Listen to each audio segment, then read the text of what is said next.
உதயத்தின் பிரகாசம் அடிவானத்தை இளஞ்சிவப்பாக சுடர வைக்கிறது. பூமி சூரியனின் முதல் கிரணத்துக்கு விழித்து எழுகிறது.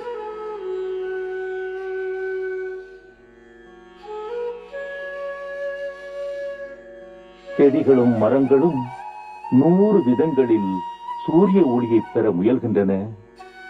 அவைகளின் வாழ்வே சூரிய வெளிப்பாடு. இயற்கையின் உன்னதமான வெளிப்பாடுகளில் பூக்களே பரிபூர்ண தெய்வீக படைப்பு. அவற்றின் மென்மையான அழகாலும் மணத்தாலும் நிறத்தாலும் கண்களையும் புலன்களையும் வசீகரிக்கின்றன. நம்மை மர்ம வழிகளில் செலுத்துகின்றன.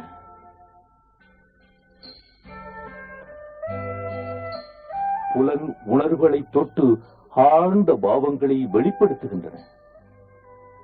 ஆனந்தம், பக்தி, பேரு, ஆராதனை, அன்பு, நினைவு, வருத்தம், வேதனை. நாம் பூக்களை ஆராதனையிலும் நட்பின் அன்பின் சின்னமாகவும் சுகத்திலும் துக்கத்திலும் பிரிவிலும் நினைவிலும் பயன்படுத்துவதில் அதிசயம் ஒன்றுமில்லை. பூக்களுக்கு ஒரு தனிமொழி உண்டு. அது மௌனமானது, மனமுள்ளது, சூட்சுமமானது, சொல்லலங்காரம் உள்ளது. பூக்களில் ஒளிந்து கிடக்கும் உண்மை என்ன? அது ஏன் நம்மை இவ்வளவு தூரம் தொடுகிறது? அதை நாம் உணர்வது எப்படி?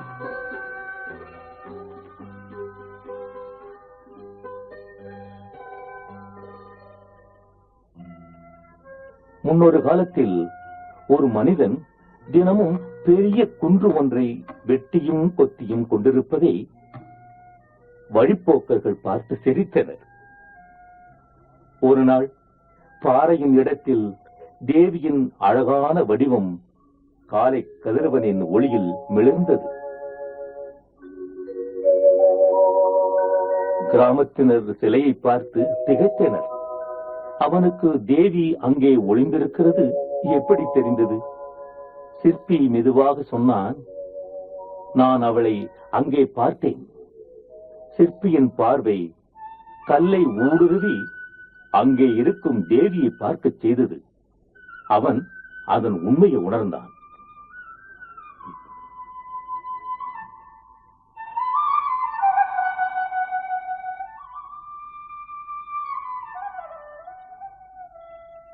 அதே போல்தான் பூக்களும் சிறிய சாதாரண பூவிலிருந்து பெரிய மேன்மையான பூ வரை ஒவ்வொரு பூவும் உள்ளர்த்தம் ஒன்றை தன்னுள் அடக்கி ஒரு சிறப்பான உண்மையை வெளிப்படுத்துகிறது. மேலை நாடுகளில் ஃபர்கெட் மீ நாட் என்னும் மலர் பிரிவின் போது கொடுக்கப்படுகிறது. ஞாபகத்திற்கான மென்மையான வாக்குறுதி. இந்தியாவில் பூக்கள் ஆராதனைக்கு அவசியமானவை. ஒவ்வொரு கடவுளும் ஒரு சிறப்பான பூவினால் அர்ச்சிக்கப்படுகிறார். ஒவ்வொரு கடவுளுக்கும் அர்ப்பணிக்கப்படும் மலர் அவரது ஆத்மீக இயல்பை பிரதிபலிக்கிறது. தெய்வங்களுக்கு தெய்வமான சிவன் வில்வ இலையாலும் ஊமத்தம் பூவாலும் அர்ச்சிக்கப்படுகிறார்.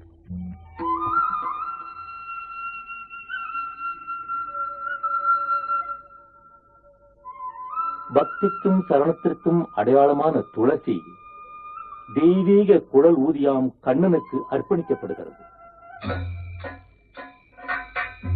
தீமைகளை களையும் சக்தி வாய்ந்த துர்கா தேவி சக்தியையும் ஆற்றலையும் பரப்பும் செம்பருத்தி பூவை ஏற்கிறார்.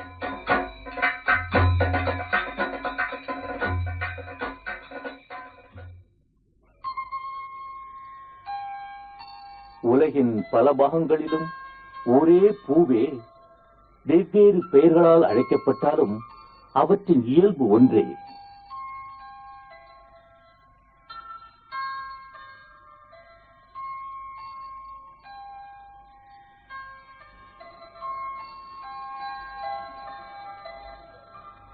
சூரியகாந்தி ஒளியை தேடி சூரியனை நோக்கிக் கொண்டே இருக்கிறது. இதன் இயல்பு ஒளியை நோக்கிய உணர்வு.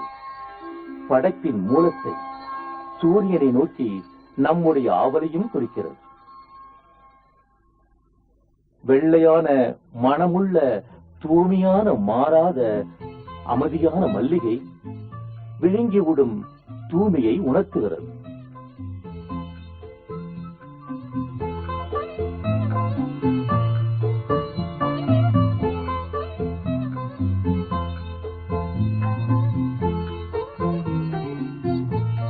அழகானதும் பூரணமானதுமான ரோஜா ஒவ்வொரு நாட்டிலும் அன்பையும் தியாகத்தையும் வெளிக்காட்டுகிறது.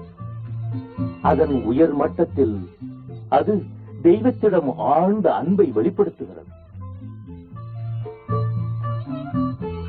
இது ஒவ்வொரு பூவிற்கும் பொருந்தும் சிறப்பான அதிர்வு, ஆழ்ந்த உண்மை, ஆன்மீக உண்மை. இயற்கையின் மர்மங்களை விரித்து அவற்றின் இதயம் வரை எப்படி ஊடுருவது? நாம் பேசாத மொழியை எப்படி கேட்டு அதன் மௌன மொழியை எப்படி அறிவோம்? ஒவ்வொரு பூவிலும் தெய்வத்தை நோக்கி எழும் ஆர்வத்தை எப்படி உணர்வது? பூவினுள் இருக்கும் உண்மையான அர்த்தத்தை பூவினுள் சென்று எப்படி அறிவது?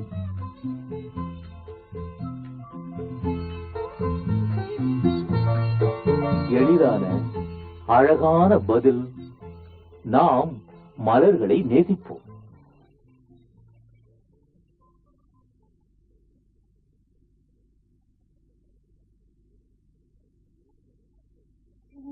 சூரியன் அஸ்தமிக்கும் போது, எல்லாம் அமைதியாக இருக்கும் போது, சில கணங்களுக்கு உட்கார்ந்து இயற்கையுடன் இணங்கியது.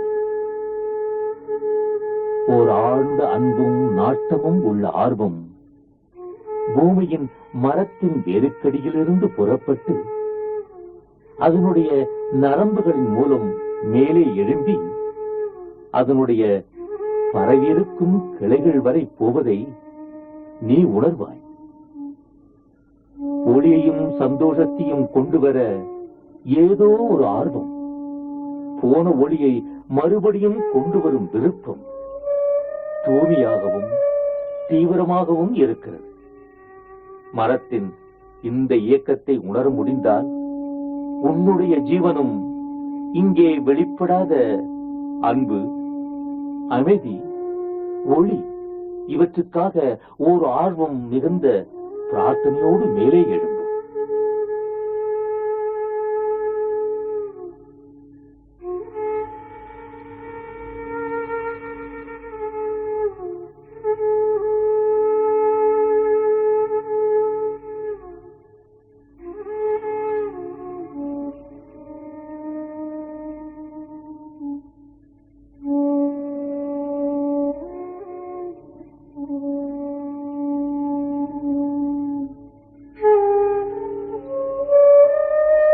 இந்த நிகழ்ச்சி நிரல் ஸ்ரீ அரவிந்த ஆசிரமத்தின் அன்னையின் சொற்களை அடிப்படையாகவும் ஊக்கமாகவும் கொண்டுள்ளது.